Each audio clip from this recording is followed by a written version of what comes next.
Schaederalun dikabarkan negara Jerman menyetujui untuk melegalkan kepemilikan dan pasokan ganja dalam jumlah kecil pada kerangka kerja berlisensi dan dikendalikan oleh negara. Hal itu disampaikan Menteri Kesehatan Jerman Karl Lauterbach dalam konferensi pers pada Rabu kemarin.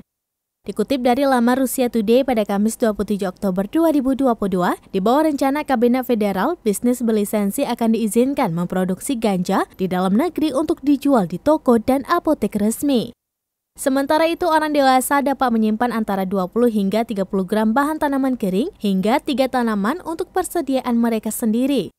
Lalu, orang dewasa muda di bawah usia 21 tahun tidak akan dilarang membeli marijuana sepenuhnya, namun dapat dipatasi pada produk berkekuatan lebih rendah. Lauterbach mencatat bahwa kebijakan obat yang ada telah gagal untuk memastikan perlindungan terhadap kaum muda. Namun, pemerintah tidak berencana untuk menetapkan harga sendiri dan belum memutuskan apakah pajak ganja terpisah di atas pajak penjualan harus diterapkan. Mengkonsumsi ganja di tempat penjualannya tidak mungkin diizinkan, meskipun Lauterbach mengatakan pemerintah masih mempertimbangkan terkait pertanyaan mengenai hal tersebut.